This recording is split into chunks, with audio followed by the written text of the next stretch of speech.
Assalamualaikum warahmatullahi wabarakatuh. Alhamdulillah wassalatu wassalamu ala sayyidina Muhammad ibn Abdillah wa ala alihi wa ashabihi wa man tabi'a ahla sunnatihi wa jama'atah min yaumin hadza ila yaumil qiyamah amma ba'd. Pemirsa Kompas TV Jawa Barat dimanapun berada, semoga senantiasa sehat, berkah, dan selalu well. Selamat datang bulan Ramadan. Gak kerasa ya. Rasanya baru kemarin kita berada di bulan Ramadan. Sekarang udah masuk lagi ke bulan yang sangat mulia. Bulan dimana keberkahan ini berlipat-lipat ganda. Rasulullah Shallallahu Alaihi Wasallam bersabda, "Qad ja'akum Ramadan syahrul mubarak." Telah datang kepada kalian bulan Ramadan, bulan yang penuh dengan keberkahan. Kenapa sih kita dimasukkan kepada bulan yang mulia ini? Tentu dong, pemirsa Kompas TV dimanapun berada pasti bertanya-tanya, kenapa ya? Ternyata ada beberapa alasan. Paling tidak ada 3 alasan kenapa kita bisa masuk kepada bulan Ramadan ini dan kita harus ngapain. Yang pertama, Ramadan ini adalah bulannya murraqatun nafsi, yaitu memperbanyak ibadah kita. Entah itu kuantitasnya dibanyakin, kualitasnya itu diperbaikin. Intinya di bulan Ramadan ini banyak banget spot-spot menarik nih yang menjadi ladang amal kebaikan kita. Hubungan kita kepada Allah Subhanahu wa taala secara hablum minallah, hubungan kita kepada sesama manusianya juga tentu banyak banget. Kita runtutin ya satu persatu. Di bulan Ramadan ada amal-amal ibadah yang memang gak bisa dikerjain tuh di bulan-bulan sebelumnya. Salah satunya apa?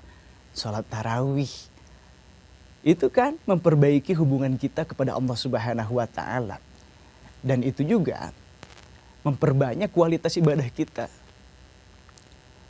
Setelah dari sholat tarawih, kita pun bersalam-salaman dengan sesama manusia, dengan tetangga yang tadinya mungkin gak akur. Jangankan akur ya, kadangkala lihat tetangga teh baru aja lihat udah gak mau tuh memalingkan muka. Tapi di bulan Ramadan ini setelah sholat tarawih, mau tidak mau kita bersalaman dengan mereka. Hubungan dengan sesama manusia. Bahkan ada hubungan yang memang hablum minal alam. Dengan alam sekitar, dengan lingkungan kita emang benar-benar dijaga di bulan Ramadan ini. 1, murraqatun nafsi, memperbanyak ibadah. Yang kedua, tujuan dari kita dimasukkan ke dalam bulan suci Ramadan ini adalah tazkiyatun nafsi. Yaitu membersihkan noda, dosa yang ada di dalam hati kita, termasuk pikiran-pikiran kotor kita, semuanya harus kita hapuskan. Karena jangan sampai kita hanya berpuasa, menahan lapar dan haus aja. Tapi gak bisa tuh nahan pikiran kotor, nahan mulut, nahan mata, nahan telinga, nahan tubuh kita. Karena sejatinya puasa adalah puasa hati, puasa pikiran, puasa mulut, puasa mata, puasa telinga, puasa anggota tubuh kita. Agar kita menjadi orang yang benar-benar masuk ke dalam kategori la'allakum tattaqun. Sesuai dengan firman-Nya Allah Subhanahu wa taala di dalam Al-Qur'an surah Al-Baqarah ayat 183. A'udzubillahi minasyaitonirrajim. Bismillahirrahmanirrahim. Ya ayyuhalladzina amanu kutiba alaikumussyam kama kutiba alal ladzina min qablikum la'allakum tattaqun. Wahai orang-orang yang beriman, telah diwajibkan bagi kalian berpuasa sebagaimana telah diwajibkan atas orang-orang terdahulu agar kamu bertakwa. 3. Ini nih, yang paling penting, yang harus kita benar-benar perhatiin di bulan Ramadan adalah jihadun nafsi. Puasa ini adalah melawan tubuh kita, melawan nafsu kita, melawan kemalasan kita, melawan mager kalau kata anak-anak Gen Z mah. Aduh, mager ya pengen ibadah, aduh mager ya pengen ngelakuin ini dan itu. Di bulan puasa ini, yuk kita lawan kemageran kita, lawan nafsu yang ada di dalam diri kita. Jangan sampai setelah nanti beres puasa, ya yang ada kita cuma hanya menahan lapar haus aja. Tapi kelakuan kita masih begini-begini aja. Nggak ada rubah-rubahnya. Yuk, puncak daripada ibadah puasa di bulan Ramadan ini, tujuannya yang paling penting adalah merubah sifat kita. Merubah kelakuan kita. Dari yang kurang baik menjadi lebih baik lagi. Jadikan bulan Ramadan ini bukan hanya di bulan Ramadan saja. Tapi ibadah-ibadah, kebaikan-kebaikan kita lakukan juga di bulan-bulan setelah bulan Ramadan, agar kita menjadi orang-orang yang benar-benar la'allakum tattaqun, orang-orang yang bertakwa, insya Allah. Pemirsa Kompas TV Jawa Barat, dimanapun Anda berada, kalau misalkan ada yang pengen ditanyakan, boleh tuh di YouTube ya, chat aja di kolom komentarnya. Dan kebetulan alhamdulillah saya juga ditemani oleh sahabat saya. Akang, sehat Kang? Alhamdulillah. Assalamualaikum Ustadz. Waalaikumsalam warahmatullahi wabarakatuh. Ustadz, ini terkait bulan Ramadan. Saya baca di beberapa komen yang sudah masuk, Ustadz, ada beberapa pertanyaan yang mungkin yang tadi Ustadz bilang terkait puasa itu tidak hanya menahan segala-galanya. Betul. Apalagi puasa hati. Namun kan namanya manusia, tidak akan bisa melepas dari yang namanya ucapan. Nah, ini ada pertanyaan Ustadz dari salah satu pemirsa dari Kompas TV Jawa Barat yang sedang melihat siaran streaming kita. Hukumnya gibah di bulan Ramadan bagaimana Ustadz? Batal atau tidak itu puasa kita? Oke, siapa nih yang suka gibah? Kalau misalkan secara fisik itu tidak batal, karena dari awal kita menjalankan ibadah puasa dari mulai subuh sampai nanti maghrib itu sah-sah saja ketika kita tidak memakan dan minum yang masuk ke dalam tubuh kita. Tapi kalau misalkan secara ruhania, karena puasa ini bukan hanya menahan lapar, haus, dahaga aja, ini tuh bisa dikategorikan batal. Karena tingkatan puasa itu ada 3. Ada puasa yang umum, ada puasa yang khusus, ada puasa yang khusus lil khusus. Khusus lil khusus ini adalah yang tadi. Orang-orangnya udah bisa menahan semuanya anggota tubuh, termasuk menahan gibah. Gitu. Kalau kita lihat dari aspek ruhaniah, aspek spiritual, bisa membatalkan dirinya sendiri. Seperti itu. Makanya lebih baik, kenapa sih ketika kita habis sahur adanya imsak, lalu kita nggak boleh lagi makan atau meminum apapun itu. Hakikatnya adalah ini nih, kita juga harus bisa menahan segala hal yang keluar di dalam tubuh kita, termasuk di dalam mulut kita, agar tidak berkata-kata yang kurang baik, termasuk gibah. Jangan sampai ya hati kita menjadi batal karena gibah. Gitu Kak. Masya Allah, Masya Allah. Ini Ustadz, mungkin juga ada pertanyaan lagi. Bulan Ramadan itu gudangnya kalau kita pengen mencari namanya amalan-amalan baik. Nah, kira-kira amal ibadah, apa saja ibadah yang menurut Ustadz yang spesial dibandingkan bulan-bulan lain di bulan Ramadan? Oke, banyak banget ya. Tadi bahwa bulan Ramadan ini adalah muraqatun nafsi, yaitu bulannya untuk memperbanyak amal ibadah ya Kang. Nah, di bulan Ramadan ini yang sangat spesial, selain daripada ibadah secara mahdhah yang hubungannya dengan Allah Subhanahu wa taala, ada tambahan tuh salat sunat tarawih dan lain sebagainya, tapi yang paling efektif adalah berhubungan dengan sesama manusia. Karena belum tentu kalau misalkan kita beribadah dengan Allah, amal ibadah kita itu diterima, Tapi ketika kita ibadahnya dengan sesama manusia, kita baik ke orang, kita ngasih sedekah ke orang lain, walaupun ya sedekahnya hanya dengan senyuman. Misalkan ada orang lewat, kita hihi, ada teman yang lagi murung kita, dikiranya orang gila. Kita memberikan kebahagiaan kepada orang lain akan mendoakan kita. Bisa jadi itu yang menghantarkan kita menjadi orang yang masuk ke dalam rahmatnya Allah Subhanahu wa Ta'ala. Jadi jangan lupa di bulan Ramadan ini berbuat baik kepada sesama manusia. Apalagi tuh kita nyediain makanan untuk berbuka. Luar biasa banget. Masya Allah, ternyata di bulan puasa ini memang semua umat yang menjalankan ibadah puasa berlomba-lomba untuk melakukan ibadah, melakukan amalan yang Betul. terbaik ya Ustadz ya. Betul. Karena semua amalan yang dikerjakan di bulan puasa akan dilipat gandakan ya Ustadz. Iya, betul Ustadz betul. ya. Betul sekali. Pas Ini- tabikul khairat di bulan Ramadan ini, waduh, dilipat gandakannya bukan sekali lipat, 2 kali lipat, bisa berkali-kali lipat. Kuncinya cuma satu, ikhlas lillahi ta'ala. Masya Allah, Masya Allah. Ini juga alhamdulillah ada komen, alhamdulillah semoga menjadi berkah untuk kita semua. Amin Ini. ya Allah ya Rabbal.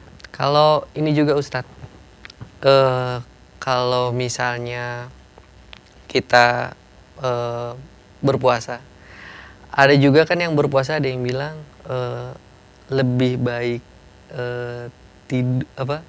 tidur ya. Iya, iya. Tapi banyak yang salah menafsirkan. Habis sholat subuh tidur, bangun zuhur tidur lagi, lalu sholat asar tidur lagi sampai isya, sampai sholat maghrib. Itu gimana Ustadz kalau yang kayak begitu Ustadz? Betul, mungkin ada orang yang seperti itu tujuannya agar dia lebih menjaga kali kayaknya, menjaga agar dia tidak melakukan hal-hal yang tidak diinginkan. Daripada saya ngelakuin ini dan itu, nantinya madorot, ya udah deh saya tidur aja. Padahal orang mukmin, apalagi mukmin yang baik itu adalah mukmin yang al-qawi, mukmin yang kuat. Orang yang kuat itu bukan orang yang tidur, tapi dia bisa tetap menjalankan aktivitasnya, entah itu apapun profesinya, entah itu apapun pekerjaan sehari-harinya, tapi dia tuh bisa kuat. Kuat di sini konotasinya bukan hanya kuat secara fisik, tapi kuat secara godaan-godaan, kuat secara amaliyah kepada Allah, kepada sesama manusia, termasuk ya dia tetap kuat menjalani kehidupannya walaupun lapar, walaupun haus, tapi dia tetap bekerja. Nah itu yang baik kayak gitu. Jadi jangan tidur aja, jangan mager, yuk kita bekerja. Ini Ustadz, kalau misalnya kalau untuk puasa, kadang-kadang kan ada anak kecil yang baru belajar berpuasa ya. Ada yang setengah hari, ada yang tiba-tiba dia langsung full 1 hari. Kalau untuk anak kecil sendiri, kalau misalnya kayak gitu gimana Ustadz? Ada yang setengah hari lalu dilanjutkan dia berpuasa. Menurut pandangan Ustadz bagaimana? Oke. Sebetulnya karena saya belum berkeluarga dan belum punya anak nih Kang. Jadi belum pernah mentreatment anak untuk berpuasa ya. Tapi saya punya adik nih. Punya adik ya yang masih usia SD kelas 3 ya. Nah adik saya tuh dari kelas 1 sampai sekarang ya puasanya belum bisa full seharian gitu. Kadangkala yang namanya anak-anak apalagi main dan lain sebagainya, kabita iyalah kabita itulah. Betul Ustaz. Tapi nggak apa-apa karena mereka juga belum balik secara benar secara syariat, gak apa-apa. Anak diajarkan sampai jam 9, terus udah gitu sampai jam 12, sampai jam 3. Nanti dia akan terbiasa. Sampai akhirnya maghrib terbiasa terus-terusan bisa sampai sebulan full gitu kan. Gak bisa tuh kalau menurut saya anak kecil diajarkan langsung dituntut sama orang tuanya harus puasa full sampai maghrib. Nggak bisa. Karena puasa ini sebetulnya fleksibel sesuai dengan tingkatan umur, sesuai juga dengan tingkatan kadar keimanan. Kan anak kecil masih belum kuat secara sebagaimana kita gitu ya kan ya. Ini Ustadz, satu pertanyaan lagi dari pemirsa kita ini.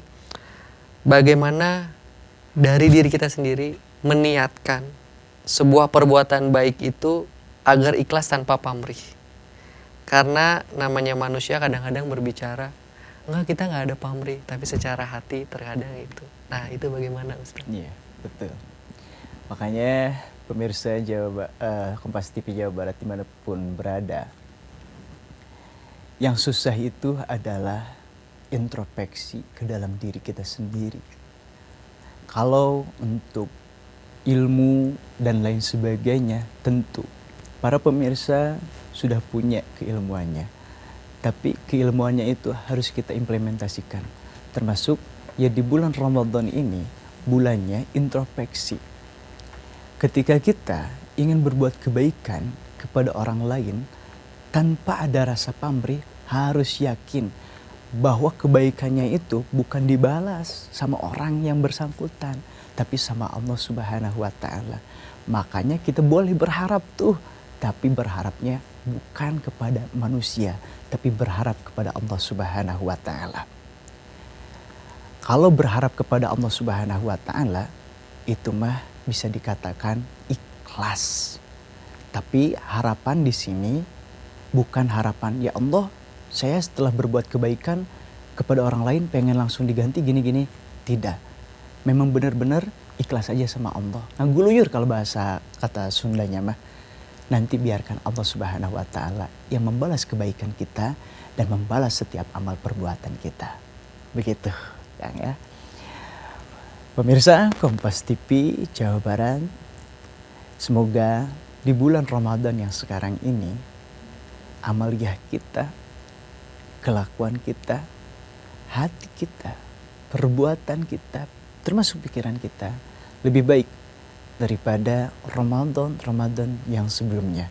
Mumpung Ramadannya baru dimulai, yuk kita perbaiki, yuk kita laksanakan Ramadan ini dengan semaksimal mungkin agar kita semuanya menjadi orang-orang yang dicintai oleh Allah Subhanahu wa Ta'ala dan bisa menjadi orang-orang yang berakhlakul karimah, akhlak yang baik terhadap kepada Allah, terhadap kepada sesama manusia, termasuk ke alam semesta ini. Terima kasih ya, semoga kita bisa bertemu di lain kesempatan. Sehat, semangat, bahagia, well semuanya. Akhirul kalam, Assalamualaikum warahmatullahi wabarakatuh.